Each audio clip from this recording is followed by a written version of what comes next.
الحمد لله نحمده ونستعينه ونستغفره ونؤمن به ونتوكل عليه ونعوذ بالله من شرور أنفسنا ومن سيئات أعمالنا من يهده الله فلا مضل له ومن يضلل فلا هادي له وأشهد أن لا إله إلا الله وحده لا شريك له وأشهد أن سيدنا وسندنا وحبيبنا ومولانا محمدا عبده ورسوله الذي أرسله بالحق بشيرا ونذيرا وداعيا إلى الله بإذنه وسراجا منيرا. أما بعد فقد قال الله سبحانه وتعالى في كلامه المجيد والفرقانه الحميد: أعوذ بالله من الشيطان الرجيم. بسم الله الرحمن الرحيم. إن الذين آمنوا وعملوا الصالحات إنا لا نضيع أجر من أحسن عملا. أولئك لهم جنات عدن تجري من تحتهم الأنهار يحلون فيها من أساور من ذهب ويلبسون ثيابا خضرا من سندس واستبرق متكئين فيها على الأرائك نعم الثواب وحسنت مرتفقا. صدق الله العظيم وصدق رسوله النبي الأمي الكريم ونحن على ذلك لمن الشاهدين والشاكرين والحمد لله رب العالمين. معزز الكرام حضرت علماء الكرام مربيان العظام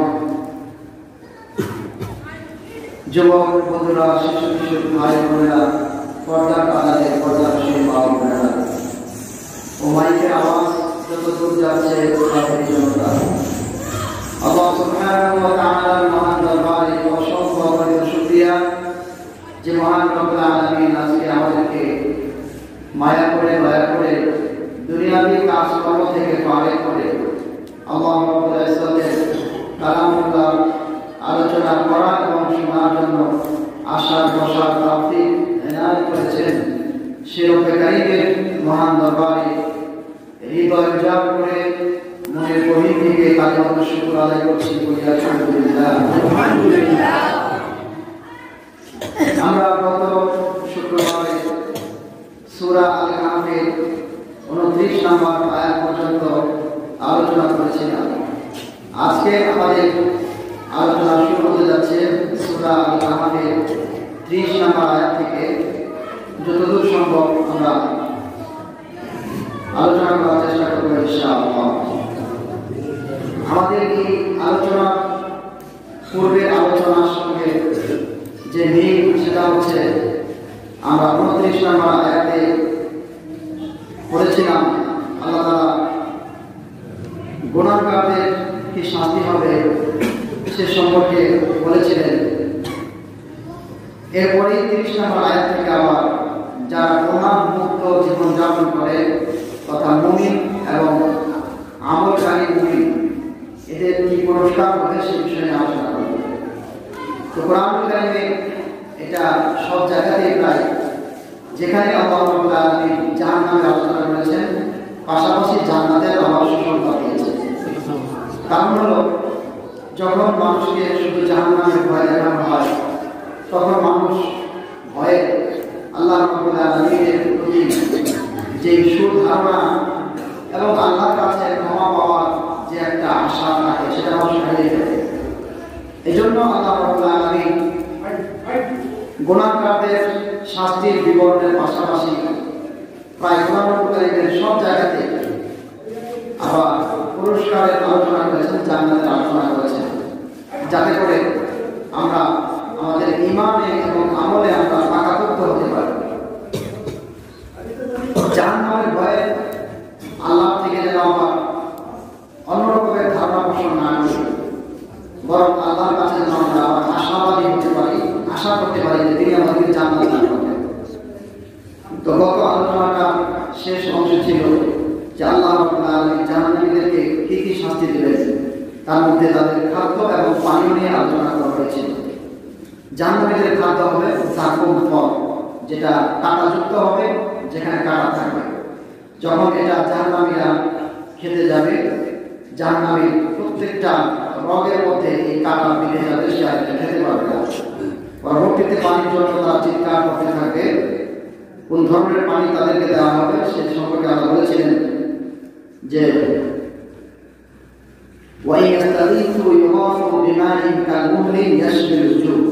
তাদেরকে তারা যখন পানি চাবে তাদেরকে এমন পানি দেওয়া হবে যে পানিটা গলিত ধাতুর মতো, গলিত ধাতুর মতো। ইয়াসবিল হুজুর, যে পানিটা তাদের সামনে নেওয়ার সঙ্গে সঙ্গে সেই পাত্রের থেকে যে তাপটা যাবে, সেই তাপের কারণে তাদের চেহারার যে চামড়া আছে সেই চামড়াটা খুশি পানিতে পড়ে যাবে। তো যেই পানি এত উত্তপ্ত হবে যে তাদের চেহারা পুড়ে যাবে, সেই পানিটা মূলত তাদের মুখের মধ্যে ঢেলে দেওয়া হবে। সে খেতে চাইবে না। যখন তার মুখের মধ্যে ঢেলে দেওয়া হবে তো কি অবস্থা হবে? কোরআন কারীমে বিভিন্ন আয়াত থেকে আমরা তেলাওয়াত করেছিলাম, যেখানে আমরা বলেছেন যে তাদেরকে যখন পান করানো হবে তখন তাদের ওই পানি উত্তপ্ততার কারণে তাদের নারী এবং ভুঁড়িগুলো বের হয়ে যাবে। এমনিভাবে তাদেরকে উত্তপ্ত পানি পান করানো হবে। এছাড়াও আমরা আরো বলেছেন যে এই জাহান্নামীরা কঠিন আগুন এবং উত্তপ্ত পানি এর মাঝামাঝি তারা চলাফেরা করতে থাকে, মানে একদিকে উত্তপ্ত পানি আর একদিকে কঠিন আগুন। তো এটা ছিল জাহান্নামীদের আলোচনা। তো এর পাশাপাশি আল্লাহ রাব্বুল আলামিন যাতে সেই জাহান্নামে আমাদের যেতে না হয়, সুন্দর চির সুখের উদ্যানে আমরা প্রবেশ করতে পারি, সে সম্পর্কে আল্লাহ আলোচনা করেছেন। তা আমরা এবার চলুন তর্জমা দিকে যাই। তর্জমার পাশাপাশি আমরা তাফসীরও চালিয়ে যাব, কারণ আমরা এই সূরার যে তিনটা বিষয়বস্তুর কথা বলেছিলাম, যে নাযিল হওয়ার যে প্রেক্ষাপট ছিল, তার একটা প্রশ্নের জবাব ছিল যে আসহাবে কাহফ এবং এদের ঘটনা কি ছিল। পরবর্তী যে প্রশ্নটা ছিল যে যুলকারনাইন, যে সারা পৃথিবীতে ভ্রমণ করেছিল সে কে, তার সম্পর্কে আমরা সামনে আলোচনায় যাব। কিন্তু সূরাটা অনেক লম্বা বড়, মাঝখানে আল্লাহ রাব্বুল আলামিন জান্নাত, জাহান্নাম, ঈমানদার যারা কিয়ামতকে বিশ্বাস করে তাদের কি পুরস্কার হবে, যারা কিয়ামতকে বিশ্বাস করে না তাদের কি শাস্তি হবে, এই সম্পর্কে মাঝখানে কিছু আলোচনা করেছেন। তো এই আলোচনাগুলো আমরা আয়াতের তর্জমা পাশাপাশি সংক্ষিপ্ত তাফসীর করে করে সামনে দিতে হবে ইনশাআল্লাহ। তো রব্বুল আলামিন যেটা বলেছেন 30 নম্বর আয়াতে, ইন্নাল লাযীনা আমানু, নিশ্চয় যারা ঈমান এনেছে, ওয়া আমিলুস সালিহাত, এবং নেক আমল করেছে, ইন্না লা নুযিউ আজরা মান আহসানা আমালা। আল্লাহ রাব্বুল আলামিন বলেন যে যারা উত্তম আমল করে আমি তাদের উত্তম আমলকে নষ্ট করি না। সুবহানাল্লাহ। এরপর আল্লাহ বলেন উলাইকা, ওই ঈমানদার যারা নেক আমল করে তারা হচ্ছে সেই সকল মানুষ, লাহুম জান্নাতু আদন, যাদের জন্য রয়েছে চিরস্থায়ী জান্নাত। সুবহানাল্লাহ। যে জান্নাতের বর্ণনা করছেন তাজরি মিন তাহতিহিল আনহার, যে জান্নাতের তলদেশ দিয়ে নিচ দিয়ে বিভিন্ন নহরগুলো জারি থাকবে। ইউহাল্লাউনা ফিহা, এবং এই জান্নাতের মধ্যে তাদেরকে পরিয়ে দেওয়া হবে মিন আসাবি ওয়া মিন যাহাবি, স্বর্ণের অলঙ্কার, স্বর্ণের কঙ্কন, স্বর্ণের চুড়ি। ওয়ায়ালবাসুনা থিয়াবান খুদরান, হাতে থাকবে স্বর্ণের চুড়ি আর পরনে থাকবে থিয়াবান এমন কাপড়, খুদরান মিন সুন্দুসিন ওয়া ইস্তাবরাকিন, রেশমি, চিকন এবং মোটা। রেশমি কাপড় হবে যেটা থাকবে সবুজ এবং সেটা চিকন থাকবে এবং মোটা থাকবে। চিকন হোক আর মোটা হোক, সেটা মোলায়েম নরম হবে। মুত্তাকিইনা ফিহা আলাল আরাইক, স্বর্ণের চুড়ি থাকবে হাতে, পরনে থাকবে সবুজ মিহি এবং মোটা নরম রেশমি কাপড়, এবং তারা, আমি যেভাবে বসা আছি হয়তো এর চেয়ে সুন্দরভাবে তারা বিভিন্ন গতিতে তারা এলান দিয়ে বসে থাকবে। সুবহানাল্লাহ। আল্লাহ বলছেন নি'মাস সাওয়া ওয়া হাসুনাত মুরতাফাকা, যারা ন্যায় আমল করবে তাদের প্রতিদানটা কতই না সুন্দর হবে, কতই না দামি হবে। ওয়া হাসুনাত মুরতাফাকা, এবং তাদের বাসস্থানটা কতই না সুন্দর হবে। এটা সংক্ষিপ্ত তর্জমা হবে। তো সব আমলকারী মুমিনদের জন্য যে উত্তম প্রতিদান আল্লাহ রেখেছেন, চলুন আমরা সে সম্পর্কে আরেকটু বিস্তারিত আলোচনা করি। আল্লাহ রাব্বুল আলামিন কোরআন কারীমের মধ্যে জাহান্নামীদের বর্ণনা করতে শেষ পর্যায়ে গিয়ে রব্বুল আলামিন মুমিনদের সুসংবাদ দান করেছেন। আর সেই সুসংবাদ দানের মধ্যে যে ঘোষণা দিয়েছেন, রব্বুল আলামিন বলছেন ইন্নাল্লাযীনা আমানু ওয়া আমিলুস সালিহাতি ইন্না লা নুযী'ু আজরা মান আহসানা আমালা। নেককার যে সমস্ত মুমিনরা হবে, এদের যে আমল, এই আমলগুলোকে আমি বরবাদ করে দেব না। তার মানে যে কষ্ট করে মুসলমানরা ইবাদতগুলো করে, এখন কঠিন শীত, এই শীতের মধ্যে মুসলমানরা যে ইবাদতগুলো করেছে, এই ইবাদতগুলোকে আল্লাহ রাব্বুল আলামিন যথাযথ মূল্যায়ন করবেন। যথাযথ মূল্যায়ন কিভাবে করবেন, এটা বর্ণনা দিয়েছে যে মানুষ ইবাদত যতটুকুই করুক না কেন, যদি সেটা নেক হয়, ভালো হয়, আল্লাহ রাব্বুল আলামিন এর বিনিময়ে এমন একটা জান্নাত দান করবেন, যে জান্নাতের মধ্যে বর্ণনা করতে গিয়ে আল্লাহ বলেছেন যে তাদের হাতের মধ্যে থাকবে স্বর্ণের চুড়ি। এটা মূলত মহিলাদের কথা বলা হয়। দুনিয়ার মধ্যে কোনো মানুষ যদি চুড়ি হাতে দেয়, এটা আমরা দেখতে খারাপ মনে করি। কোনো পুরুষ মানুষ চুড়ি হাতে দিলে এটাকে খারাপ না, কারণ দুনিয়াতে এটা পুরুষদের জন্য জায়েজ নয়। কিন্তু আল্লাহ রাব্বুল আলামিন যে সমস্ত জিনিসগুলো দুনিয়াতে পুরুষদের জন্য হারাম রেখেছেন, জান্নাতের মধ্যে আল্লাহ তাআলা সেই বিষয়গুলোকে পুরুষদের জন্য হালাল করে দেবেন। সুবহানাল্লাহ।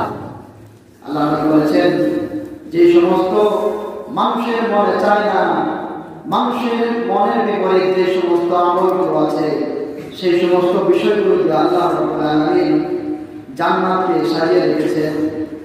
আর মানুষ যে সমস্ত বস্তু চায়, যেগুলো পরিধান করতে চায়, মনের মতো চলতে চায়, এই মন মতো চাওয়া অনুযায়ী আল্লাহ রাব্বুল আলামিন জান্নাতকে সাজিয়ে রেখেছেন। তার মানে যেই মানুষটা মন মতো চলাফেরা করবে, সেই মানুষটার ফলাফল হবে সর্বশেষ জাহান্নাম। আর যে মানুষটা মনের বিপরীতে চলবে, মন চায় না ইবাদত করতে, আল্লাহ রাব্বুল আলামিন মনের বিপরীত জিনিসগুলো দিয়ে জান্নাতকে সাজিয়ে রেখেছেন। যখন কোনো মানুষ, কোনো যুবক মনের বিপরীতে ইসলামের পক্ষে চলতে থাকবে, আল্লাহ রাব্বুল আলামিন ওই সমস্ত আমলের বিনিময়ে তাকে জান্নাতুল ফেরদাউসের মেহমান বানিয়ে দিবেন। কারণ জান্নাতকে আল্লাহ ঠিক রেখেছেন এমন কিছু জিনিস যেটা মানুষের মন চায়। তো মন চায় না সেই অনুযায়ী যদি চলে, তার ঠিকানা হবে জান্নাত। আর যেগুলো মন চায় সেগুলোতে আল্লাহ জাহান্নামকে ঢেকে রেখেছে। তো যখন মানুষ মন মতো চলবে, তার ঠিকানা হবে কোথায়? জাহান্নাম। আর যখন মনের বিপরীতে চলতে থাকবে, তার ঠিকানা হবে জান্নাত। তো আল্লাহ রাব্বুল আলামিন দুনিয়ার মধ্যে পুরুষদের জন্য স্বর্ণ ব্যবহার করা কি করেছেন? হারাম করেছেন। আরেকটা জিনিস পুরুষের জন্য হারাম, সেটা হচ্ছে রেশমি পোশাক পরিধান করা। রেশমি পোশাককে বর্তমান সময়ে সিল্কের কাপড় বলা হয়। কিসের কাপড়? সিল্ক। এই সিল্কের মধ্যে আবার বিভিন্ন ভাগ আছে, যেমন রাজশাহী সিল্ক, বিভিন্ন সিল্কের কাপড় আছে। এই সিল্কের পোশাকগুলো পুরুষের জন্য পরাটা আল্লাহ হারাম করে দিয়েছে। স্বর্ণ এবং সিল্কের পোশাক এ দুটো পুরুষের জন্য হারাম, মহিলাদের জন্য জায়েজ আছে। এখানে আল্লাহ যেটা বলছেন যে স্বর্ণের চুরি পরানো হবে, এটা মূলত আল্লাহ রাব্বুল আলামিন যেই স্বর্ণ চুরি পুরুষদের জন্য দুনিয়াতে হারাম রেখেছিলেন, কিয়ামতের ময়দানে সেটাকে আমার হালাল করে দেবেন। পুরুষরা যখন জান্নাতে যাবে, আল্লাহ রাব্বুল আলামিন দামি দামি স্বর্ণের চুরি পুরুষদের হাতে পরাই দেবেন। সুবহানাল্লাহ। সেখানে খারাপ মনে হবে না, কারণ যেই অঞ্চলে যেটা প্রচলন আছে সেই অঞ্চলে সেটাকে খারাপ মনে করা হয় না। ঠিক তদ্রুপ জান্নাতের মধ্যে এটা আল্লাহ বৈধ রেখেছেন এবং পুরুষদের হাতের মধ্যে আল্লাহ রাব্বুল আলামিন এই স্বর্ণের চুরি পরাই দেবেন, দামি দামি স্বর্ণের চুরি থাকবে। এমনি ভাবে তাদের পোশাক কেমন হবে সেটা আল্লাহ বলেছেন যে রেশম কাপড় পুরুষের জন্য না জায়েজ ছিল, আল্লাহর ভয়ে যারা এই রেশমের পোশাক থেকে বিরত থাকবে, আল্লাহ রাব্বুল আলামিন এই সমস্ত পুরুষদেরকে সেই জান্নাতের মধ্যে সুন্দর এবং সবুজ কালারের, যেটা মনোরম দেখতে, সেরকম নরম, চিকন এবং মোটা। বলে যে মোটা কাপড় কেমন করবে? শীতের দিনে আমরা জ্যাকেট পরি, বড় বড় মোটা মোটা কাপড় পরি। এই কাপড়গুলো কিন্তু লোহার মতো শক্ত না, এগুলো নরম, তুলতুলে। তো আল্লাহ রাব্বুল আলামিন জান্নাতের মধ্যে এই চিকন রেশম করতে দিবেন, মোটা রেশম করতে দিবেন, কিন্তু এই উভয় রেশমের রং থাকবে, সেটা তুলতুলে এবং নরম থাকবে। সুবহানাল্লাহ। এই পোশাক তারা করবে। আল্লাহ রাব্বুল আলামিন কোরআনুল কারীমের অন্য সূরায় ইরশাদ করেছেন, ওয়ালুলুহা ওয়ালিবাসুহুম ফীহা হারীর। শুধুমাত্র পুরুষদের হাতের মধ্যে চুড়ি থাকবে, সেই চুড়িটা স্বর্ণের হবে না, বরং স্বর্ণের চেয়ে যে দামি মণি এবং মুক্তা আছে, আল্লাহ বলেন সেই সমস্ত মণি মুক্তা দিয়ে আল্লাহ রাব্বুল আলামিন চুড়ি নির্মাণ করবেন, আর সেই চুড়িগুলোকে পুরুষদের হাতে পরাই দিবেন। সুবহানাল্লাহ। শুধু যে স্বর্ণে থাকবে তা না, মণি মুক্তার চুড়িও সেখানে থাকবে। মহিলাদেরকে অর্ডার দেওয়া হবে, মহিলারা এটা মনে করার কিছু নাই যে পুরুষদেরকে দেওয়া হবে, আমাদেরকে দিবে না। না, এখানে বোঝার বিষয় হচ্ছে যে পুরুষদেরকে যদি আল্লাহ তাআলা এই পরিমাণ দান করেন, তাহলে নারীদেরকে কি পরিমাণ দান করবেন। সুবহানাল্লাহ। আসলে এগুলো বিস্তারিত বলার সময় নাই। আরেক জায়গায় বলেছেন, ওয়ায়ালবাসুনা থিয়াবান খুদরাম মিন সুন্দুসিন ওয়া ইস্তাবরাকিন মুত্তাকিনা ফিহা আলাল আরাইক। আল্লাহ রাব্বুল আলামিন সুন্দর সুন্দর চুড়ি তাদেরকে পরাই দিবেন, সুন্দর সুন্দর পোশাক তাদেরকে পরাই দিবেন।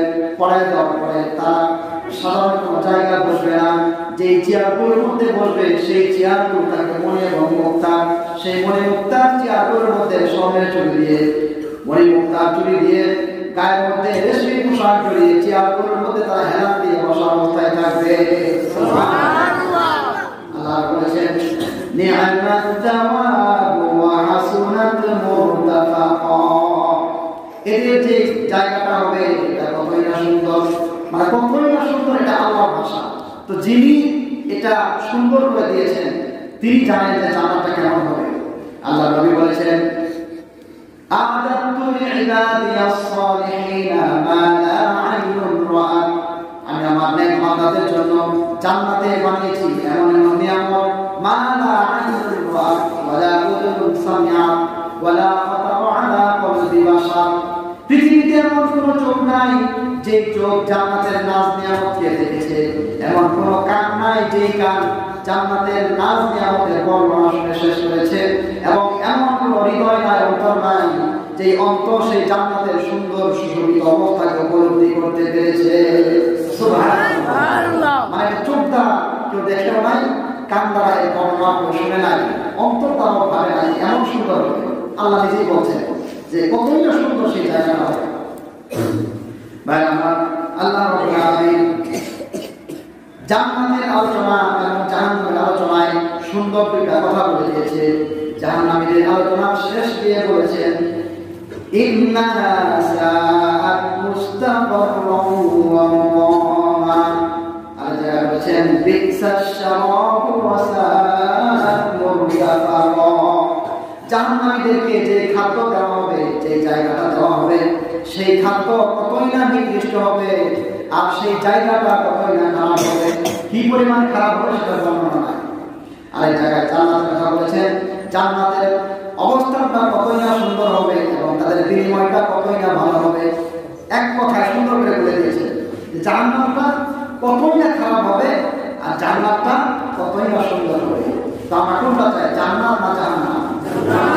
জান্নাত যদি চাই তাহলে জান্নাত কারা পাবে তাদের কথা বলেছেন, তাদের ঈমানদার হতে হবে এবং আমলে সালেহ নেক কাজ করতে হবে। ভাইরা আমার, এরপর আল্লাহ রাব্বুল আলামিন বলছেন উলাইকা ইউজাউনাল গুরফাতা বিমা সাবারু ওয়া ইউলাক্কাউনা ফিহা তাহিয়াতান ওয়া সালামা। আল্লাহ বলেন তারা যে জান্নাতে যখন যাবে, জান্নাতে যাওয়ার সময় একটা সুন্দর দৃশ্য হয়ে যাবে। একটা পুরুষ মানুষ যখন বিমান করতে যায়, রাস্তায় যেমন মানুষেরা দাঁড়িয়ে থাকে ফুলের তোড়া হাতে নিয়ে, ফুল ছিঁড়ে ছিঁড়ে ফুলের পাপড়ি দিয়ে তাদের গায়ে ছুঁড়ে মারে আর আনন্দ উল্লাস করতে থাকে, সুন্দর সুন্দর স্প্রে তাদের গায়ে মারতে থাকে আর তাদেরকে সবার জানায় সুন্দর সুন্দর গান দিয়ে গিয়ে। আল্লাহ বলেন জান্নাতীরা যখন জান্নাতে যাবে, সব ফেরেশতারা সেদিন চুপচাপ বসে থাকবে না। জান্নাতীরা যখন জান্নাতে যেতে থাকবে, তাদের অবস্থাগুলো কেমন হবে? আল্লাহ বলেন ইউজাউনাল গুরফাতা বিমা সাবারু। জান্নাতে আমাদের সে ধৈর্য ধারণ করার কারণে দুনিয়াতে কষ্ট করেছে, সুখের নাগাল কোনোদিন পায় নাই। আল্লাহ বলেন ধৈর্য ধরার কারণে আমি রব্বুল আলামিন তাদেরকে জান্নাত দান করব ধৈর্যের বিনিময়ে। জান্নাত কিসের বিনিময়ে? ধৈর্যের বিনিময়ে। রাগ করতে হবে। আল্লাহ বলেছেন যখন তারা জান্নাতের মধ্যে যাবে, ওয়া ইউলাক্কাউনা ফিহা তাহিয়াতান ওয়া সালামা। যখন জান্নাতে যাবে, ফেরেশতারা নিষ্পাপ ফেরেশতারা সারিবদ্ধভাবে দাঁড়িয়ে থাকবে। দাঁড়িয়ে থেকে থেকে যখন কোনো জান্নাতীকে পাশে পাবে, জান্নাতী যখন কাছে যাবে, সব ফেরেশতারা সমস্বরে একসাথে জোরে জোরে বলতে থাকবে আসসালামু আলাইকুম ওয়া রাহমাতুল্লাহ। সুবহানাল্লাহ। সালাম দিবে কে? ফেরেশতারা। শুধুমাত্র ফেরেশতারা সালাম দিবে না, আল্লাহ বলেছেন সালামুন কাওলান মির রাব্বির রহিম। শুধুমাত্র নিষ্পাপ ফেরেশতারা জান্নাতীদেরকে সালাম দিবে না, বরং মহান রব্বুল আলামিন সেদিন জান্নাতীদেরকে সালাম দান করবে। দুই অর্থ, এক হচ্ছে যে আল্লাহ স্বয়ং সালাম দিবেন অথবা আল্লাহর পক্ষ থেকে জান্নাতীদেরকে শান্তির ঘোষণা দিয়ে দেওয়া। সুবহানাল্লাহ। তো মানুষ অবাক হয়ে যাবে যে কি ব্যাপার, ফেরেশতারা আমাদেরকে সালাম দিচ্ছে। এরপরে আরো বলা হচ্ছে তাহিয়াতান ওয়া সালামা। শুধু যে সালাম দিলে তা না, বলবে স্বাগতম স্বাগতম সুস্বাগতম। ওই যে দেখবেন নেতারা যখন স্টেজে ওঠে তখন মানুষ বলে যে অমুক নেতার আগমন শুভেচ্ছা স্বাগত। এটা দিলে নেতা ফুলে খুশি হয়ে যায়। এরপরে যখন স্টেজে ওঠে উল্টা পাল্টা কিছু মিথ্যা ওয়াদা দিয়ে দেয় খুশির চোখে, সে দিতে পারবে কি পারবে না সেটা লক্ষ্য করে। তো আল্লাহ রাব্বুল আলামিন এই জান্নাতীদেরকে যখন যাবে, যাতে জান্নাতীরা খুশি হয়, আল্লাহ তাআলা তখন ফেরেশতাদের মাধ্যমে তাদেরকে স্বাগতম জানাবে এবং তাদেরকে সালাম দিতে হবে। সুবহানাল্লাহ। কিন্তু জাহান্নামীরা যখন জাহান্নামে যাবে, তাদের আর সালাম জুটবে না। জাহান্নামীরা যখন জাহান্নামে যাবে, একজন গালি দিতে থাকবে, আরেকজন জাহান্নামে যাবে তাকে গালি দিবে। নাউযুবিল্লাহি মিন যালিক। জাহান্নামীদের কি অবস্থা হবে? একজন আরেকজনকে কি দিবে? গালি দিবে। আর জান্নাতীরা একজন আরেকজনকে সালাম দিতে থাকবে। সুবহানাল্লাহ। তো দুনিয়ার মধ্যেও একই অবস্থা। যারা ভালো মানুষ একজন আরেকজনকে দেখে সালাম দেয়, আসসালামু আলাইকুম ওয়া রাহমাতুল্লাহি ওয়া বারাকাতুহু। এই সালাম আমরা পুরুষেরা দেই, কিন্তু মহিলারা দেয় না। মা বোনেরা যারা এখানে এসেছেন আজকের এই তাফসীর থেকে একটু সবক নিয়ে যান। সালাম শুধুমাত্র পুরুষদের জন্য বিশেষ খাস কোনো আমল না, বরং সালাম সকল মুসলমানদের জন্য, পুরুষদের জন্য সওয়াব, নারীদের জন্য কি সওয়াব।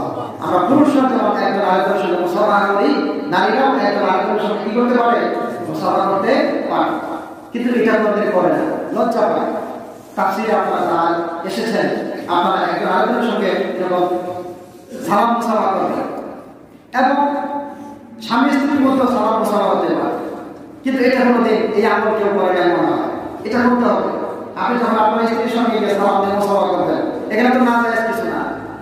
আল্লাহ বলেছেন যখন কোনো বান্দা সালাম প্রদান করে মুসাফা করে, মুসাফা করে যখন একজনের হাত আরেকজনের থেকে পৃথক হয়ে যায়, একজনের হাত আরেকজনের হাত থেকে পৃথক হওয়ার সঙ্গে সঙ্গে রব্বুল আলামিন ওই উভয়ের গায়ের মধ্যে যত সগীরা গুনাহ আছে সব গুনাহগুলোকে ক্ষমা করে দেন।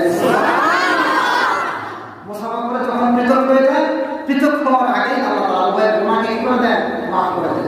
আজকে আমরা সালাম দেই না, সালাম দেই শুধুমাত্র চিনেছি, যাকে চিনি না তাকে সালাম দেই না। হ্যাঁ, আল্লাহ বলছেন সাল্লি আলা মান তারিফ ওয়া তুনকি, তুমি সালাম দাও যাকে চিনো তাকেও, যাকে চিনো না তাকেও সালাম দাও। এবং মুসাফা করো, আমরা শুধু সালাম দিয়ে খেতে হয়, মুসাফা করবো এবং মুআমালা কোলাকুলি করবো। আমরা কোলাকুলিটা যার যার টাইমে একবার হবে, কয়বার হবে? আমরা 3 বার করি। আচ্ছা, কোলাকুলি কয়বার? এটা এখান থেকে এই সুন্নাহটা আমরা শিখে নিই। কোলাকুলি হবে যার যার ডান পাশে চলে যাবে, দিয়ে এইভাবে জড়াই করবো, ধরার পরে আল্লাহুম্মা বলেন, আল্লাহুম্মা জিদ মাহাব্বাতি, অর্থ হচ্ছে আল্লাহ আমাদের মহব্বত বাড়ায় দেন। সুবহানাল্লাহ। যে শত্রু সে মধ্যে হাত একসাথে মিশাবে, মুআনাকাতের প্রশ্নই আসে না। আবার মুআনাকাত পরে আবার দোয়া করা যায় আল্লাহ মহব্বত বাড়ায় দেন। ইসলাম খুব সুন্দর জিনিস। তো মহতারাম, এদিকে আলোচনা আমরা বাড়াবো না। তো জান্নাতের মধ্যে আল্লাহ রাব্বুল আলামিন যখন জান্নাতে যাবেন, আল্লাহ তাআলা ওখানে সালামের সিস্টেম চালু করবেন। জান্নাতের মধ্যে কোনো ইবাদত থাকবে না, একটা ইবাদত পাওয়া যায়, সেটা হচ্ছে সালাম। সুবহানাল্লাহ, সালাম, পরস্পর সালাম। এজন্য দুনিয়ার মধ্যে বিশেষ আমরা সালাম দিই। আল্লাহ রাব্বুল আলামিন তারপরে বলেছেন وَضَرِبْ لَهُم مَّثَلًا رَّجُلَيْنِ جَعَلْنَا لِأَحَدِهِمَا جَنَّتَيْنِ مِنْ أَعْنَابٍ وَحَفَفْنَاهُمَا بِنَخْلٍ وَجَعَلْنَا بَيْنَهُمَا زَرْعًا। এরপর আল্লাহ তাআলা দুই ব্যক্তির ঘটনা বর্ণনা করতেছে। কয় ব্যক্তির ঘটনা? নতুন একটা ছোট্ট ঘটনা দিতেছে। ওই যে আমরা অনেকে বলি যে ওয়াজ খুব সুন্দর হয়েছে, কিভাবে ওয়াজ সুন্দর হইলো? ওই এমন একটা ঘটনা বলছে হুজুরের জীবনের শুরু নেই। মানে ঘটনা থাকলে ওয়াজ ভালো, ঘটনা না থাকলে ওয়াজ ভালো না। আমাদের এরকম একটা ধ্যান ধারণা হয়ে গেছে। আচ্ছা, এতক্ষণ যা আলোচনা করলাম দেখি খারাপ লেগেছে, শুধু ঘটনা হলেই তো ঘটনা কথা না। তো এরপরে আল্লাহ রাব্বুল আলামিন দুই লোকের ঘটনা বর্ণনা করেছেন।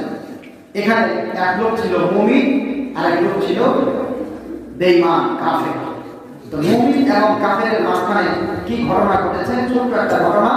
পাশাপাশি আল্লাহ তাআলা এই ঘটনাকে সামনে রেখে তার নবীকে বলছেন যে, ও নবী, আপনি মানুষকে উদাহরণ দিয়ে ওয়াজ করুন, ঘটনা বলে ওয়াজ করুন। কি ঘটনা? যে দুই লোক ছিল। আল্লাহ বলছেন দুইজন ব্যক্তি ছিল, তুমি তাদের সামনে দুই ব্যক্তির ঘটনাকে পেশ করে দাও। যেই দুই ব্যক্তি, একজনকে আমি দিয়েছিলাম 2টা বাগান, এবং ওই 2টা বাগান ছিল আঙ্গুরের বাগান। কিসের বাগান? আঙ্গুরের বাগান। ওই বাগানটার দুই দিক থেকে আমি বেড়ার ব্যবস্থা করে দিয়েছিলাম, খেজুরের গাছ দিয়ে বেষ্টন করা, দুই দিক দিয়ে। মাঝখানে কিসের বাগান? আঙ্গুরের বাগান। এবং কয়টা বাগান দিয়েছিলাম? 2টা বাগান। وَجَعَلْنَا بَيْنَهُمَا زَرْعًا। আর বাগানটা এত সুন্দর যে আঙ্গুরের বাগান দুই দিকে আবার খেজুর গাছের সারিবদ্ধভাবে ঘেরাও করা আছে। আবার এই বাগানের মাঝখান দিয়ে আবার বাড়তি অনেক তার যে ক্ষেত খামারের যে ফসলগুলো আছে, মাঝখান দিয়ে আবার এই ফসলগুলোর ব্যবস্থা করে দিয়েছিলাম। সুবহানাল্লাহ। 2টা বাগান দিয়েছিলাম, খেজুরের, আঙ্গুরের, আর এই দুই বাগানের মাঝে খেজুরের সারিবদ্ধ গাছ, মাঝখানে দিয়েছিলাম অন্যান্য ফসল। আল্লাহ বলছেন কিলতাল জান্নাতাইনি আতাত উকুলাহা ওয়া লাম তাযলিম মিনহু শাইআ ওয়া ফাজ্জারনা খিলালাহুমা নাহারা। আল্লাহ বলেন এই 2টা বাগান যে পরিমাণ ফল আসার কথা ছিল সেই পরিমাণ ফল দান করলো, এবং এই ফল দান করতে কোনো রকমের কার্পণ্য করলো না, ফলের মধ্যে কোনো সমস্যা হয় নাই। ওয়া ফাজ্জারনা খিলালাহুমা নাহারা। আর এই দুই বাগানকে সেচন করার জন্য, পানি দেওয়ার জন্য 2 বাগানের মাঝ দিয়ে আমি আল্লাহ রাব্বুল আলামিন নহর করে দিয়েছিলাম। সুবহানাল্লাহ। মাঝখানে দিয়ে দিয়েছিলাম নহর, আর নদী ছিল মাঝখান দিয়ে খাল, 2 পাশে বাগান। আবার সেই বাগানগুলো খেজুরের গাছ দিয়ে ঘেরাও করা আছে, এর মাঝামাঝি আবার প্রতি ফসল বিভিন্ন ফসলাদিও আছে, পর্যাপ্ত ফল আল্লাহ তাআলা দিয়েছেন। এরপরে বললেন শুধুমাত্র এই দুইটা বাগান না, বরং এই ব্যক্তির অন্যান্য ফল ফসল আমি তাকে দান করেছিলাম। যেই ব্যক্তিকে আল্লাহ ফল ফসল দান করেছিল সেই ব্যক্তিটা ছিল মূলত কাফের। সে কি ছিল? কাফের ছিল। এই কাফের ব্যক্তির আমার একজন মুমিন বন্ধু ছিল। এই মুমিন বন্ধুর সঙ্গে তার আলোচনা হলো। কি আলোচনা হলো? আল্লাহ বলছেন فقال لصاحبه وهو يحاوره أنا أكثر منك مالا وأعز نفرا। লোকটা বলল, ও আমার মুমিন বন্ধু, ও আমার মুসলমান বন্ধু। কথায় কথায় সে বলা শুরু করে দিল যে আল্লাহ তাআলা তোমাকে তো সম্পদ দেয় না। এই সুন্দর বাগান পেয়ে তার মধ্যে একটা অহংকারী ভাব চলে আসছে। অহংকারী ভাব আসার পরে তার গরিব মুসলমান বন্ধুকে বলল, আনা আকসারু মিনকা মালান ওয়া আ'আজ্জু নাফারা। কয় আল্লাহ তোমার থেকে আমাকে দুই দিক থেকে বেশি বড় বানিয়েছে। কয় দিক দিয়ে? দুই দিক দিয়ে। এক করছে যে আকসারু মিনকা মালান, তোমার তো সম্পদ নাই, তুমি গরিব ফকির মিসকিন, আর আমাকে অনেক মাল দিয়েছে। ওয়া আ'আজ্জু নাফারা, দুই নাম্বার আমাকে যেটা দেওয়া হয়েছে সেটা হচ্ছে যে মানুষের যে জনবল আছে, মানুষের যে একটা ক্ষমতা শক্তি আছে, সেই ক্ষমতা দিয়েও আমি শক্তিশালী। মানে অর্থ আছে, আবার মানে ধনবল এবং জনবল দুই দিক থেকে আমি শক্তিশালী। এরপরে এই কথাটা সে অহংকার বশত সেই কথাটা বলে ফেলল, তার পরিপূর্ণ হয়ে। আল্লাহ কি অহংকারী পছন্দ করে? পছন্দ করে? সম্পদ দাতাকে। এই সম্পদ আমার নিয়ে নিতে পারেন কে? সকালবেলা ধনীরা তৈরি ফকির, সন্ধ্যাবেলা এরকম আছে না? না, সকালবেলা অত্যন্ত ধনী, বিকালবেলা ফকির হয়ে গেছে। বহু লোক এরকম আছে ভাই আমার। এরপর আল্লাহ বলছেন এই জালেম লোকটা, অহংকারী ব্যক্তিটা,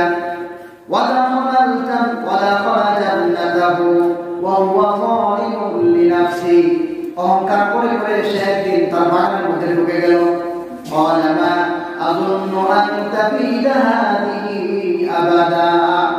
বাগানের সুন্দর ফলগুলো দেখলো, দেখার পরে বললো, এই যে সুন্দর বাগানটা আমার আছে, এই সুন্দর বাগানটা কোনোদিন আমার থেকে ধ্বংস হয়ে যাবে না। কি কর? কোনোদিন এই সুন্দর বাগান ধ্বংস, মানে সে চিরকাল এই সম্পদের মালিক থাকে, যে সম্পদ। এরপর আল্লাহ বলছেন এই লোকটা আরো বললো, وما أظن الساعة قائمة ولئن رددت إلى ربي لأجدن خيرا منها منقلبا। আর তার বন্ধুরাকে বললো যে এত সুন্দর বাগান আমাকে দেওয়া হয়েছে, আমি মনে করি না কিয়ামত বলতে কিছু আছে। কি বলে? নাউযুবিল্লাহ বলে। কিয়ামত যে হবে এটা আমি বিশ্বাসই করি না, এটা ধারণাই করি না, চিন্তাই করি না। এত সুন্দর বাগান আমার আছে, এগুলো শেষ হবে? হতেই পারে না। এরপর আবার বলছে,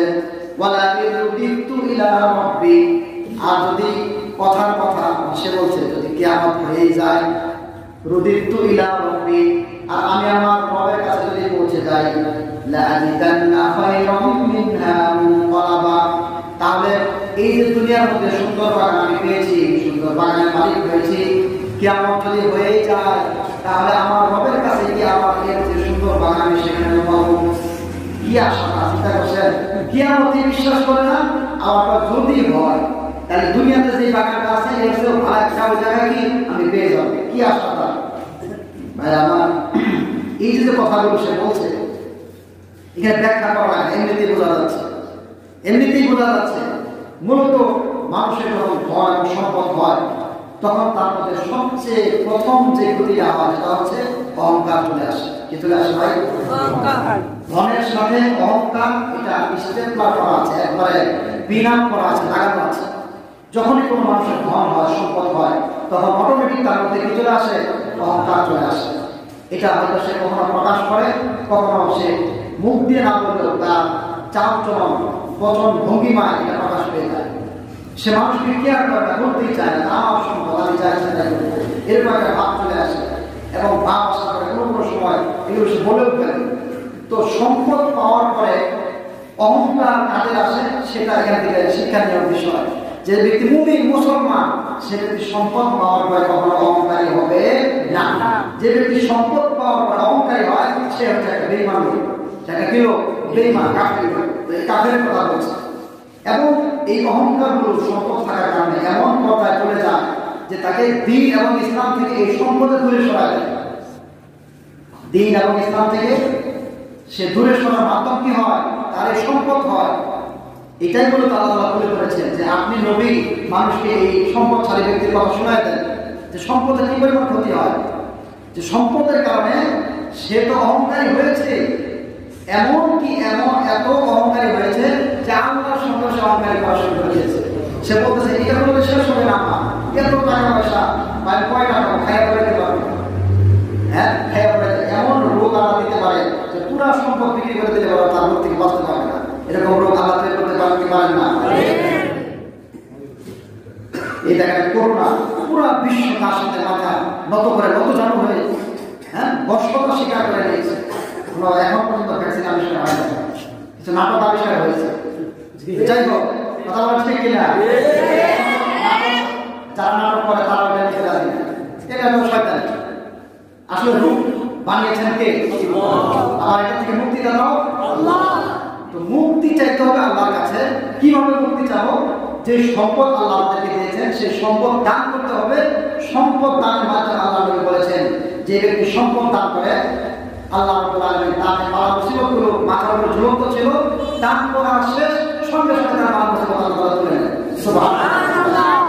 কারণ তুরুর বালা মানে বালা মুসিবতকে ঠেলে দূরে সরায় দেয়। সুবহানাল্লাহ। কি পরিমাণ পাওয়ার দানের মধ্যে।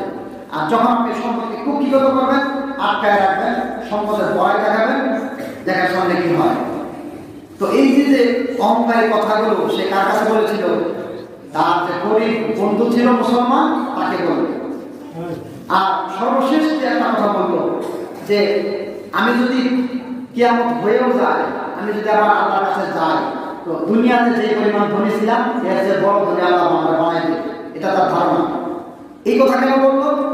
এই কথা বললো এই জন্য যে তার মনের মধ্যে আর একটা সমস্যা সৃষ্টি হয়েছে। সেটা কি?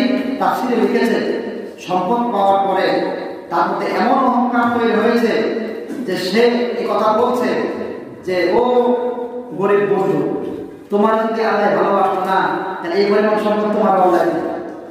কথাটা বুঝাইতে পারলাম? সে এই কথাটা বুঝাইলো যে আল্লাহ যদি তোমাকে ভালোবাসতো তাহলে মুসলমান বন্ধু তুমি গরিব থাকতা না, তোমাকে অনেক সম্পদ আল্লাহ দিত। আল্লাহ যে আমাকে ভালোবাসে তার প্রমাণ হইল যে তোমাকে না দিয়ে আল্লাহ আমাকে বেশি সম্পদ দান করছে। অতএব আল্লাহ আমাকে বেশি ভালোবাসে, কারণ সম্পদ আমার কাছে তোমার নাই। যদি আমি আবার কিয়ামত হয়েও যাই, আল্লাহর কাছে যাই, যেহেতু আল্লাহ আমাকে ভালোবাসে, কিয়ামত আমার ঠকাবে না, ওখানে আমি ধরে হয়ে যাবো। নাউজুবিল্লাহ মিন যালিক। তাফসীরে এটাই লিখেছে। এজন্য সম্পদ পাওয়ার পরে কখনো যেন আমাদের মধ্যে বড়াই গুরুত্ব একটা ভাব, বড় একটা নাশ, এটা যদি আসে সামনে দেখো কি হচ্ছে। আল্লাহু আকবার। এরপর আল্লাহ বলেছেন قال له صاحبه وهو يحاوره أكفرت بالذي خلقك من تراب ثم من نطفة ثم سواك رجلا। ভাই আমার এতক্ষণ পর্যন্ত যে বক্তব্য দিল এই বক্তাকে মুসলমান না কাফের?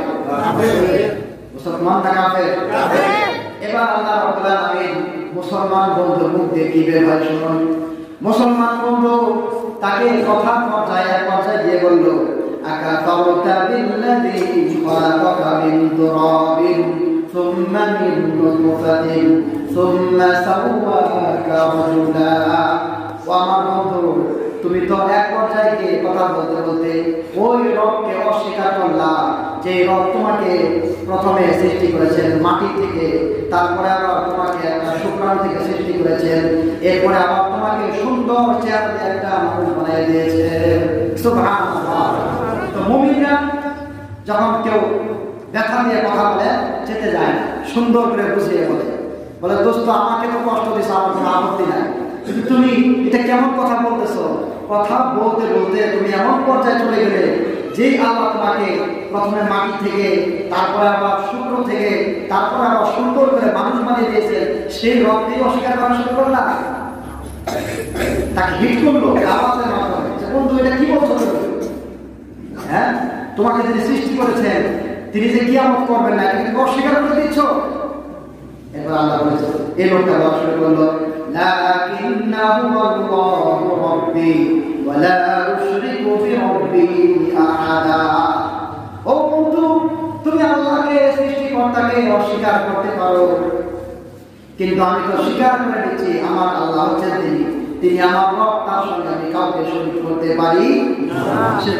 তুমি এটা করতে পারবে না, আমার দ্বারা ওই রবের সাথে শরীক করা কিনা সম্ভব না।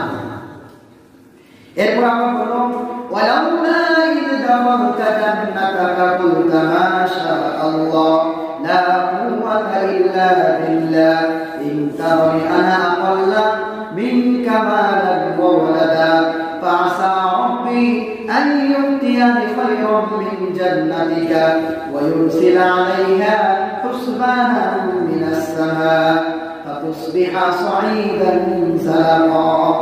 নরম সুরে ওয়াজ করা শুরু করলো, বললো, দোস্ত তুমি যখন এই জান্নাতের মধ্যে ঢুকলা, ঝুঁকায় এই সমস্ত বকওয়া শুরু করলাম যে আমার থেকে ধনী আর কেউ নাই, তোমার থেকে আমি বেশি ধনী, হ্যাঁ তুমি যদি পরবর্তীতে আবার আল্লাহর কাছে যাও এর চেয়ে বেশি ভালো কিছু পাবা, এই সমস্ত কথা না বলে তুমি যখন জান্নাতে ঢুকলা তুমি কি এই কথা বলতে পারলা না মাশাআল্লাহ? কি বললো যে জান্নাত মানে বাগান, তোমাকে যে সুন্দর বাগান প্রদান করেছে, এই বাগানে ঢুকে তুমি কি বলতে পারলা না যে মাশাআল্লাহ? মাশাআল্লাহ মানে হচ্ছে আল্লাহ যা চেয়েছেন তাই হয়েছে, আল্লাহ যা চেয়েছেন তাই হয়েছে। আল্লাহ যদি কাউকে বাগান দিতে না চান সে কোনোদিন বাগানের মালিক হতে পারবে? তাহলে আমাদের ধন সম্পদ দিয়েছেন কে? এই জন্য তখন আমরা কোন সম্পদ দেখবো, মুফাসসিরিন কেরাম লিখেছেন যে আমাদের বুজুর্গ আসলাফ যারা ছিলেন তারা বলেছেন, যখন আমাদের ধন সম্পদ সুন্দর সন্তান আমাদের সামনে পড়ে আমরা যেন সেখানে আল্লাহকে ভুলে না যাই, বরং সম্পদ দেখার সঙ্গে সঙ্গে যেন বলি মাশাআল্লাহ। কি বলবো? মাশাআল্লাহ। এরপর বলেন লা কুওয়াতা ইল্লা বিল্লাহ। লা কুওয়াতা ইল্লা বিল্লাহ পূর্ণাঙ্গ হচ্ছে লা হাওলা ওয়া লা কুওয়াতা ইল্লা বিল্লাহ। এর অর্থ হচ্ছে যে আল্লাহ ছাড়া ভালো কাজ করার ক্ষমতা দাতা কেউ নাই, এবং গুনাহের কাছ থেকে ফিরাতে পারে এরকম আল্লাহ ছাড়া অন্য কেউ নাই। এই কথাটা বলা মাশাআল্লাহ লা হাওলা ওয়া লা কুওয়াতা ইল্লা বিল্লাহ। এবং কি হাদিসে পাওয়া যায় যে চোখ লাগার যে একটা বিষয় আছে, কি বলে, সুন্দর বাচ্চা হঠাৎ করে কান্নাকাটি করে, আপনার কাছে ফল এসেছে হঠাৎ সব ফল নষ্ট হয়ে গেল, আপনার সুন্দর ফসল হয়েছে হঠাৎ ফসল নষ্ট হয়ে গেল, হয় না? এই যে হয় এগুলো কাজ হলো আল্লাহ বলেছেন আল্লাহ হাক্কুন, মানে চোখ লাগানোটা সত্য। অনেক মানুষ এমন আছে যে যারা কোনো একটা ভালো জিনিসের দিকে তাকিয়ে যখন সে খুশি হয়ে যায়, আল্লাহ রাব্বুল আলামিন ওইটার বদ তাসির ওই সম্পদের মধ্যে ফেলে দেন, সব সম্পদ নষ্ট হয়ে যায়। নাউযুবিল্লাহ মিন যালিক।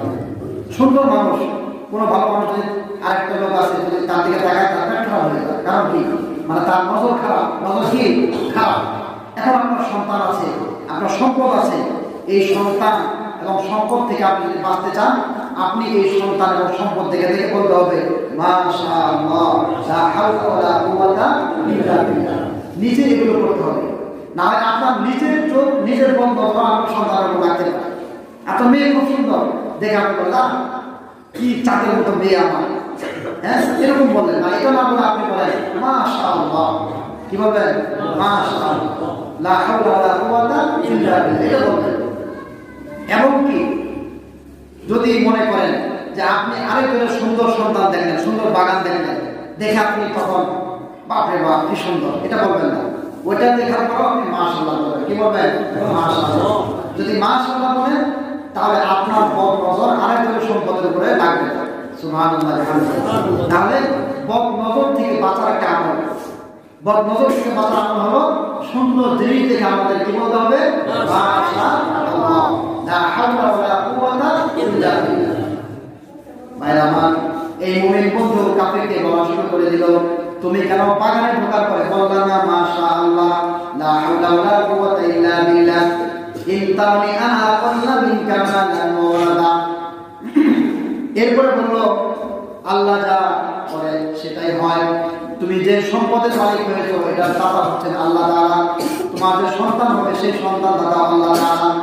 এরপরে এই লোকটা বললো আল্লাহর সাহায্য ছাড়া কোনো মানুষ তোমাকে সাহায্য করতে পারে না। তারপরে আবার বললো ফাসা রাব্বি আন ইউতিয়ানি খায়রাম মিন জান্নাতি। ওই গরিব বন্ধু বললো আল্লাহ যদি চায় অচিরেই তোমার মতো সম্পদ বা তোমার চেয়ে সুন্দর সম্পদ আল্লাহ আমাকে দান করে দিবে। সুবহানাল্লাহ। আশা করলো তারপরে আল্লাহ ويرسل عليها حسبانا من السماء فتصبح صعيدا زلقا। এরপরে ওই মুমিন বন্ধু অন্তর থেকে বলল তুই যে অহংকারী করলি, তুই যে একটা ভাব দেখাইলি, এই ভাব তোর দেখানো উচিত হয় নাই, কারণ তোর ভাব দেখে আমার মনে হচ্ছে তোর এই সম্পদ থাকবে না। অচিরেই আল্লাহ রাব্বুল আলামিন আসমান থেকে একটা গরম বাতাস পাঠিয়ে দিবেন, যে গরম বাতাস তোর ক্ষেতের মধ্যে লেগে যাবে। লেগে যাওয়ার কারণে এই ক্ষেতটা এত সুন্দর সবুজ শ্যামল থাকবে না, বরং এখানে উদ্ভিদ কোনোদিন গজাবে না, এবং শক্ত মাটিতে পরিণত হয়ে যাবে তোর বাগানটা। নাউযুবিল্লাহ। এ কথাটা কে বললো? ওই মুমিন বন্ধু বললো, কারণ মুমিনের অন্তরের মতো আঘাত লাগছে তার এই সমস্ত কথাবার্তা। আল্লাহ তো লাগছে, কার খারাপ লাগছে? তিনি বললেন দেখ এই সম্পদের ভয় করিস না, এই সম্পদ আল্লাহ চাইলে তোর চেয়ে ভালো আমাকে দিতে পারে, এবং তোরটাকে এমন চাকিয়া শক্ত ময়দান বানিয়ে দিতে পারে যেই মাঠের মধ্যে জীবনের কোনো উদ্ভিদ গজাবে। পাক্কার মধ্যে যদি আপনি বীজ দেন সেই বীজ কোনোদিন জ্বালাবে না। তিনি বললেন যে তোমার ক্ষেত ফসল এমন হবে যে এখানে কোনো কিছু আর গজাবে না, এরকম হয়ে যাবে তোমার ক্ষেতটা। এরপরে দেখেন কি ঘটনা ঘটবে। এরপর আরো বললেন আউ ইউসবিহা মাউহা গাওরান ফালান তাসতাতিআ লাহু তালাবা। তোমার এই ক্ষেতের মাঝখান দিয়ে আল্লাহ বাগানের ব্যবস্থা, নহরের ব্যবস্থা করে দিয়েছেন, খাল করে দিয়েছেন, যে খালের পানি দিয়ে বাগান করছে। ওই বন্ধু বললো যে এমন হবে তোর বাগানের অবস্থা যে পানির যে নেওয়ার আছে, পানির যে কি বলে এটাকে লেয়ার আছে, এই পানির লেয়ার আপনি খুঁজে পাবেন, একেবারে পানি বাগানের একেবারে তলদেশে চলে যাবে। নাউযুবিল্লাহ। এটা একটা বদদোয়া, এটা একটা কি, এটা জানাই সম্পদ নিয়ে বড়াই করেছে, তাদের অবস্থা এমন হয়েছে যে গরিবদের বদদোয়া সেই লোকগুলো দুনিয়ার মধ্যে ভিক্ষার ঝুলি কাজে নিয়ে মারা গেছে। এরকম বহুত লোক আছে। এজন্য সম্পদ, আমার সম্পদ যেন আমার জাহান্নামের কারণ না হয়, আমার সম্পদ যেন অহংকারের কারণ না হয়, আমার সম্পদ যেন আরেকজনের ক্ষতির কারণ না হয়। বুঝলেন নাই? আমার সম্পদ আছে, আমি যা ইচ্ছা তাই করতে পারি। অনেক জায়গায় দেখেছি যে অনেক জায়গা আছে, কিন্তু গরিব মানুষ যেই দিক দিয়ে যায় সেই জায়গায় সে ওয়াল করে দিয়েছে, ওয়াল টপকিয়ে মই বেয়ে তার বাড়িতে যাচ্ছে। এরকম ঘটনা এই বাংলাদেশের এই নিউজ পেপারের মধ্যে ছেড়েছে। মানে এই লোকটা মূলত তার বাড়িতে ওয়াল করার উদ্দেশ্য না, উদ্দেশ্য হলো যে এই গরিব মানুষটা যাতে করে এই দিক দিয়ে যাইতে না পারে, 14 মাইল ঘুরে তার বাড়িতে যেতে হয়, তাকে কষ্ট দেওয়ার জন্য তার জায়গায় ওয়াল করেছে। সেই ইচ্ছা করলে আরেক জায়গায় করতে পারতো। এই ফেসবুকে পেয়েছেন যে মই লাগিয়ে সিঁড়ি লাগিয়ে তার বাড়িতে যাচ্ছে। কেন এই কাজটা সে করলো? তার আর জায়গা নাই ওয়াল করার, অনেক জায়গা তারপরে আছে, কিন্তু ওই আরেকজনের জায়গা নষ্ট করে দিয়েছে। তো আল্লাহ ইচ্ছা করলে বলে এই সমস্ত মানুষকে আল্লাহ এমন বিপদে ফেলতে পারে যে সে আফসোস করবে। এরপর আল্লাহ যেটা বলছেন যে সম্পদ, এই গরিব বন্ধু তাকে বললো যে ভাই তুমি এরকম কথাবার্তা কেন বলো না? তো সেই এক কথায় গিয়ে প্রথমে বললো যে আল্লাহ চাইলে তোমার এই সম্পদ কি করে দিতে পারে, শেষ করে দিতে পারে, এবং পানির যে সুন্দর ব্যবস্থাটা আছে একেবারেই পানি আমার চুষ দিয়ে নিচে নিয়ে যেতে পারে। এছাড়াও এই মুমিন বন্ধু তাকে প্রথমে ওয়াজ নসিহত করেছে। কি করেছে? সে তাকে বলেছে ভাই তুমি কিভাবে কুফরি করলা সেই রবের সাথে, যে রব তোমাকে মাটি ছিল সেখান থেকে তৈরি করেছে। মাটি ছিলাম মানে আমরা তো প্রত্যেকেই আমাদের বাবা মা থেকে জন্মগ্রহণ করেছি। আমাদের বাবা মার শরীর গঠন হইতে যেই পরিমাণ খাদ্যের প্রয়োজন পড়েছে সব খাদ্যগুলো জমি থেকে আলাদা উৎপন্ন করেছে। এজন্য এই জমির যে সার, সেটাকে ফসলের মধ্যে ফসল, সেগুলো আমরা আমাদের বাবা মা খেয়েছি, তার মানে মাটি। এরপর আবার আলাদা আমাদের বাবা মার মধ্যে শুক্রাণু সৃষ্টি করে দিয়েছেন। সেই শুক্রাণু বাবা মাটা একত্রিত হওয়ার পরে সেখান থেকে আল্লাহ আমাকে আপনাকে সৃষ্টি করেছেন। সৃষ্টি করার পর আবার সুন্দর করে এখানে আমরা বসা আছি, সুন্দর চেহারা দান করেছেন।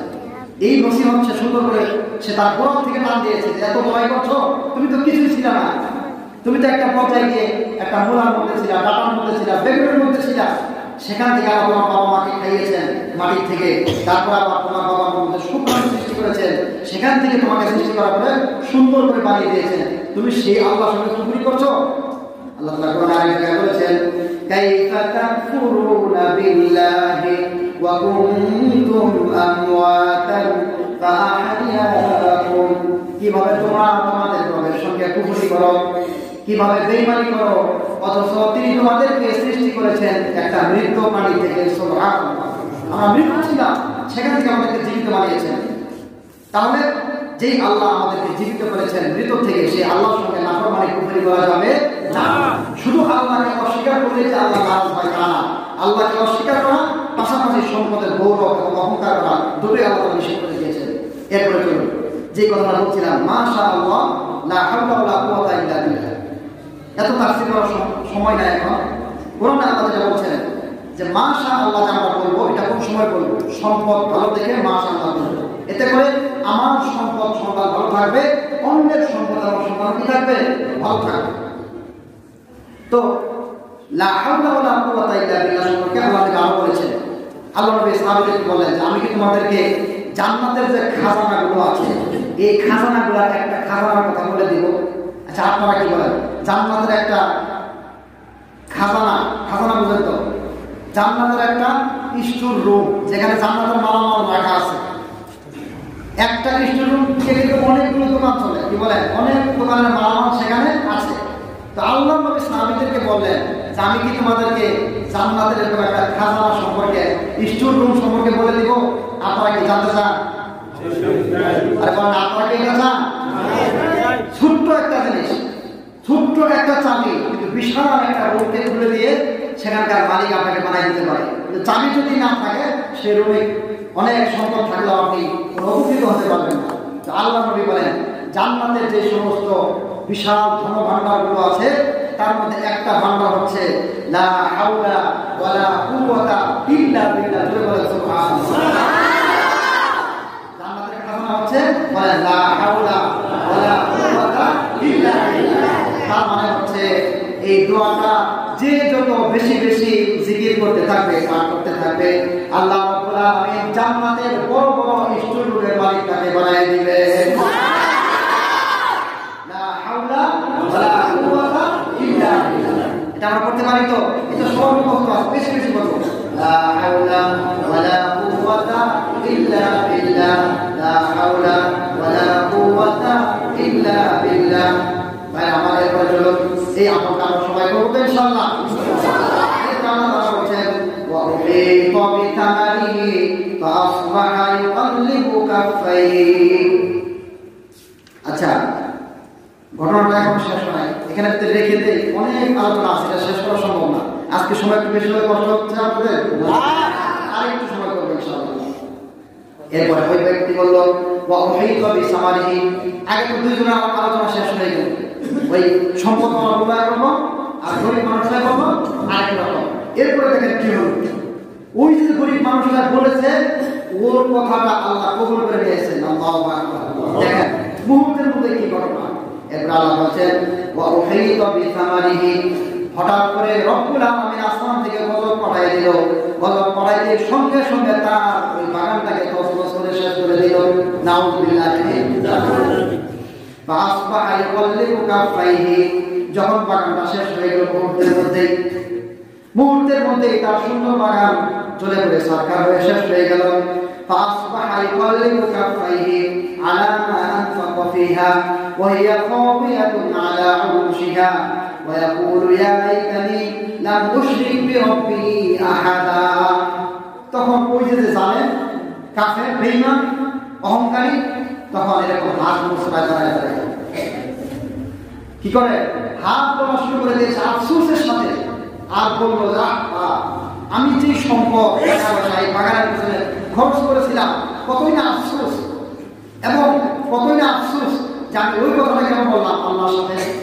আমি যদি আল্লাহর সাথে কারো শরীক না করতাম, সে মনে করেছে কি যে এটা সব আমার, আল্লাহকে আল্লাহর সঙ্গে সে শরীক করেছে। তো এরপরে যখন ধ্বংস হয়ে গেছে, তখন তার মাথায় কাজ হয়ে গেছে। এই জন্য সম্পদ থাকতে যদি কারো সুজ্ঞান না হয়, তাহলে সম্পদ চলে যাওয়ার পরে আফসোস করলে কোনো লাভ হবে তার জন্য একটা আযাব, শাস্তি। এই জন্য দেখেন মুহূর্তের মধ্যে আল্লাহ বলছেন যে তার বাগান তছনছ হয়ে গেল। তছনছ হওয়ার পরে সে আফসোস করা শুরু করে দিল এই তামাশা দেখে। বললো যা, বাগানগুলো কি অবস্থা হলো, ওইয়া খাওয়াইয়া মারা উরুশিয়া, মানে বাগানের গাছগুলো উল্টে গোড়াগুলো শিকড় বের হয়ে আছে। এত সুন্দর ফল ফসল খেয়ে বাগান সব শেষ হয়ে গেছে, তার গোড়া উপরে পড়ে গেছে। এরপর সে বলল যদি আমি আল্লাহর সঙ্গে কাউকে শরীক না করতাম। এরপর আল্লাহ বলেছেন ওয়ালান তাকুল্লাহু ফিআতুন ইয়ানসুরুনাহু মিন দুনিল্লাহি ওয়া মা কানা মুনতাসিরা।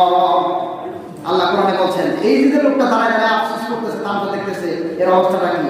আল্লাহ বলে যে এর যে সম্পদগুলো নষ্ট হয়ে গেল, ধ্বংস হয়ে গেল, এই সম্পদটা বাঁচানোর জন্য কোনো একটা দল, কোনো একটা মানুষ, কোনো একটা গোষ্ঠীকে তার পক্ষে খুঁজে পাইল। নাউযুবিল্লাহ, তাকে কেউ বাঁচাতে পারল না। ওমা কানা মুনতাসিরা, সে নিজেও সাহায্য প্রাপ্ত হয় নাই, সে নিজেও এটাকে ফিরাইতে পারে না। মানে কেউ তাকে সাহায্য করতে পারে নাই, নিজেও এটাকে প্রতিহত করার ক্ষমতা রাখে।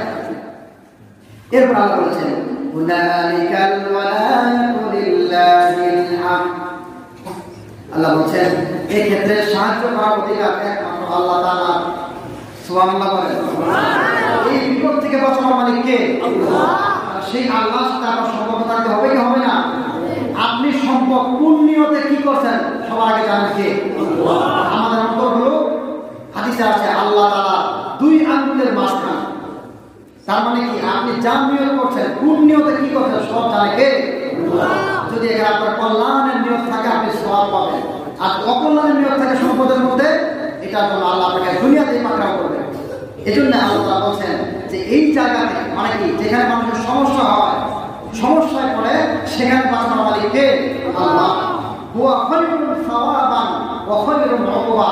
আল্লাহ বলেন যে তুমি তোমার সম্পদকে বড়াই করো না, এটা আমার রাস্তায় সদকা দান করে দাও, আমি আল্লাহ রাব্বুল আলামিন এই সম্পদের উত্তম বিনিময় তোমাকে দান করে দেব। সুবহানাল্লাহ। ওয়া খায়রুন সাওয়াবান ওয়া খায়রুন উকুবা। এই সম্পদের সুন্দর বিনিময় আল্লাহ দান করবেন, এবং এই সম্পদ তোমার থেকে যদি আল্লাহ নিয়ে নেন, আল্লাহকে যদি তুমি দিয়ে দাও, তাহলে এর বিনিময়ে সুন্দর উত্তম বিনিময় তোমাকে আল্লাহ দান করবেন। সুবহানাল্লাহ। তো কুফরের পরিণতি এবং কুফর না করার অবস্থা আল্লাহ। এরপর আল্লাহ তাআলা বলেন ওয়াদরিব লাহুম মাসালাল হায়াতিদ দুনিয়া। আল্লাহ দেখেন কত ভাবে আমাদেরকে বুঝাইছেন। আল্লাহ বলেন যে ও নবী, দুনিয়ার মানুষকে বুঝাও দুনিয়া কি জিনিস, একটা উদাহরণ দিয়েছেন আল্লাহ তাআলা নিজে। কামাইন আনজালনাহু মিনাস সামাই। দুনিয়ার উদাহরণ হলো পানির মতো। দুনিয়া কিসের মতো? কথা বলেন কিসের মতো? কেমন পানি? আল্লাহ বলেন আনজালনাহু মিনাস সামাই মান মিনাস সামাই ফাখতালাতা বিহি নাবাতুল আরদি। আসমান থেকে আমি পানি নাযিল করে দেই, এই পানি যখন জমির সাথে মিশে যায়, এই জমির সঙ্গে মিলার পরে ফাখতালাতা বিহি নাবাতুল আরদি, সুন্দর ঘাস, সুন্দর ফসল, উদ্ভিদ গজায় যায়। ফাসবাহা হাসিমান তাযরুহুর রিয়াহ। এরপর আবার সুন্দর সবুজ ঘাসগুলো আস্তে আস্তে মরে যায়। নাকি চিরকাল সবুজ থাকে? কি বলেন? সবুজ থাকে সবসময়? মরে যায়। মরে যাওয়ার পরে কেমন হয়? তাযরুহুর রিয়াহ। ঘাসগুলো যখন মরে একেবারে শুকিয়ে যায়, জোরে আল্লাহ তাআলা বাতাস প্রবাহিত করে, আর এই বাতাসগুলো এসে সুন্দর সুন্দর সেগুলো যখন মরে যায়, পুড়িয়ে এক এক দিকে নিয়ে যায়। আল্লাহু আকবার। আর সুন্দর থাকে না। আল্লাহ বলেন ওয়া কানা আল্লাহু আলা কুল্লি শাইইন মুকতাদিরা। আল্লাহ রাব্বুল আলামিন সব বিষয়ের উপরে সর্বশক্তিমান, ক্ষমতাবান। সুবহানাল্লাহ। আল্লাহ বোঝাচ্ছেন যে দুনিয়াটার পিছনে তোমরা পড়ো না। দুনিয়াটা কেমন, এটার পিছনে যদি পড়ো তাহলে তোমরা লক্ষ্য করো দুনিয়াটা হচ্ছে এমন যে আসমান থেকে আমি পানি পাঠাইলাম, পানি পেয়ে সুন্দর উদ্ভিদগুলো গজিয়ে গেল, উদ্ভিদগুলো গজাবার পরে আমার সব মরে গেল, বাতাস এসে সব নিমিষের মধ্যে শেষ করে দিল। আল্লাহ বলেন দুনিয়াটা হচ্ছে এরকম। তার মানে কি এটা এখন আছে, আমার এখন তোমার হাত ছাড়া হয়ে যাবে, এখনই আমার নাই। এখন আছে, এখনই আমার নাই। এটা আল্লাহ আমাদের বলেন। এরপর আল্লাহ বলেন আল মালু ওয়াল বানুনা জিনাতুল হায়াতিদ দুনিয়া। ধন সম্পদ এবং সন্তান সন্ততি, যে দুইটার গৌরব বড়াই আমরা করে থাকি। আল্লাহ বলেন ধন সম্পদ এবং সন্তান সন্ততি জিনাতুল হায়াতিদ দুনিয়া, দুনিয়ার সৌন্দর্য, এটা অন্য কোনো কাজে আসবে না। ধন সম্পদ আর সন্তান এটা কিসের সৌন্দর্য? দুনিয়ার সৌন্দর্য। এরপর আল্লাহ বলেছেন ওয়াল বাকিয়াতুস সালিহাতু খায়রুন ইনদা রাব্বিকা সাওয়াবান ওয়া খায়রুন আমালা। আর তোমার রবের কাছে থাকবে উত্তম নেক আমলগুলো, শুধুমাত্র সুবহানাল্লাহ। আল্লাহর কাছে থাকবে কি? কথা বলেন, আল্লাহর কাছে থাকবে কি? নেক আমলগুলো থাকবে, আর দুনিয়া কিছু সন্তান থাকবে না, আর সম্পত্তিও থাকবে না। ভাই আমার এই আলোচনার পরে আমরা শেষ করে দিব। এটা হচ্ছে সূরা আল কাহফের 46 নম্বর আয়াত। এই 46 নম্বর আয়াতের সঙ্গে একটা ঘটনা উল্লেখ করে আজকের আলোচনা শেষ করে দেব। এখানে আল্লাহ বলছেন যে ধন সম্পদ এবং সন্তান সন্ততি এটা হচ্ছে কিসের সৌন্দর্য? দুনিয়ার সৌন্দর্য। আর বাকি থাকবে হচ্ছে নেক আমলগুলো। বাকি থাকবে কি? নেক আমল। তার মানে কি? এখানে কিন্তু দুইটা জিনিসকে আলাদা করা হয়েছে। ধন সম্পদ এবং সন্তান একদিকে, আর নেক আমলগুলো আরেক দিকে। তো নেক আমলগুলো কি কি আল্লাহ রাব্বুল আলামিন বলেছেন, এটা ব্যাখ্যায় সাহাবা বলেছেন যে এটা কি ব্যাখ্যা হতে পারে। তো কেউ কেউ বলেছেন নেক আমল হচ্ছে 5 ওয়াক্ত নামাজ সময় মতো আদায় করা। যদি কোনো মানুষ 5 ওয়াক্ত নামাজ সময় মতো আদায় করে, আল্লাহ রাব্বুল আলামিন তার এই আমলনামাগুলোকে জমা করবেন। কাল কিয়ামতের ময়দানে সন্তান ধন সম্পদ কাজে না আসলেও এই 5 ওয়াক্ত নামাজ তার কাজে লাগাই দিয়ে তাকে জান্নাতবাসী বানাই দিবেন। সুবহানাল্লাহ। তো নেক আমলের এক নাম্বার হচ্ছে 5 ওয়াক্ত নামাজ। বলেন, নেক আমলের এক নাম্বার কি? 5 ওয়াক্ত নামাজ। এটা আমাদের সময় মতো আদায় করতে হবে। এছাড়াও হাদিসে আরো পাওয়া যায় যে যারা 5টা জিনিসের বিশ্বাস করবে, এক নম্বর হচ্ছে আল্লাহর প্রতি ঈমান, আল্লাহর প্রতি ঈমান। 2 নম্বর হচ্ছে কিয়ামতের প্রতি ঈমান। কিসের প্রতি ঈমান? এবং কিতাবের প্রতি ঈমান, ফেরেশতাদের প্রতি ঈমান। লাইসাল বিররু আন তুওয়াল্লু ওয়ুজুহাকুম কিবালাল মাশরিকি ওয়াল মাগরিব ওয়ালাকিন্নাল বিররা মান আমানা বিল্লাহ। যে আল্লাহর প্রতি বিশ্বাস হয়, ওয়াল ইয়াউমাল আখির ওয়াল মালায়েকাতি ওয়াল কিতাবি ওয়ান নাবিয়্যিন। আল্লাহর প্রতি, কিয়ামতের প্রতি, ফেরেশতাদের প্রতি এবং কিতাবের প্রতি। এবং কিসের প্রতি? কিতাবের প্রতি এবং আখিরাতের প্রতি। এই 5টা জিনিসের প্রতি যারা বিশ্বাস করবে, এদেরকে আল্লাহ রাব্বুল আলামিন বিনা হিসাবে জান্নাত দান করবেন। সুবহানাল্লাহ। এজন্য এই 5টা বিশ্বাস আসতে হবে। কেউ কেউ বলেছেন যে এই নেক আমল করার উদ্দেশ্য হচ্ছে সুন্দর সুন্দর দোয়া। কি কি দোয়া? সেই দোয়ার মধ্যে আছে লা হাওলা ওয়ালা কুওয়াতা ইল্লা বিল্লাহ। আমরা পেয়েছি। এছাড়া আল্লাহ নবী আরো বলেছেন 5টা জিনিস দোয়া আছে যেটা আল্লাহর কাছে খুব পছন্দনীয় এবং এটা হচ্ছে নেক আমল। তার মধ্যে একটা হচ্ছে লা ইলাহা ইল্লাল্লাহ। এক নাম্বার কি? 2 নাম্বার আল্লাহু আকবার। 3 নাম্বার কি? 3 নাম্বার সুবহানাল্লাহ। 4 নাম্বার আলহামদুলিল্লাহ। এই 4টা বাক্য একসাথে বললে হবে কি? লা ইলাহা ইল্লাল্লাহু আল্লাহু আকবার ওয়া সুবহানাল্লাহি ওয়ালহামদুলিল্লাহ। তো নেক আমল হচ্ছে 5টা। 5টার মধ্যে 4টা হলো লা ইলাহা ইল্লাল্লাহ, তারপরে কি? আল্লাহু আকবার, সুবহানাল্লাহ, আলহামদুলিল্লাহ। মনে থাকবে ইনশাআল্লাহ। বলেন, লা ইলাহা ইল্লাল্লাহ, আল্লাহু আকবার, সুবহানাল্লাহ, আলহামদুলিল্লাহ। কয়টা হলো? 4টা।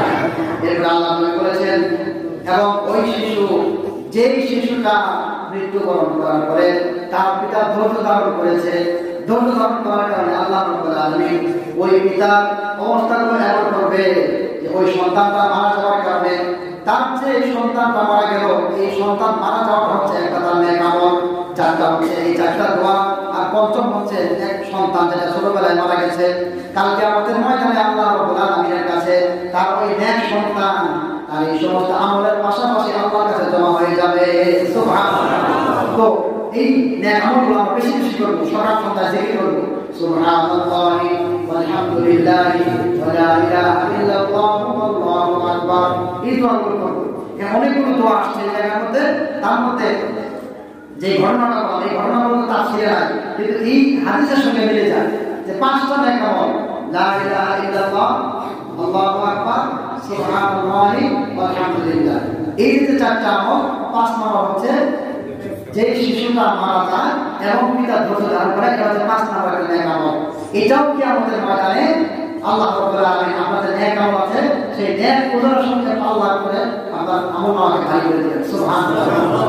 তো মাতরাম, আমরা আলোচনা করতে করতে সূরা আল কাহফের 47 নম্বর আয়াত থেকে আমরা সামনে আলোচনা করব। ওই যে কিয়ামত বিশ্বাস না করার কারণে আল্লাহ তাআলা যে ঘটনা ঘটিয়েছিলেন, ওই আলোচনা কিন্তু চলছে। কিয়ামত যে হবে সেটা প্রমাণ আল্লাহ তাআলা দিচ্ছেন।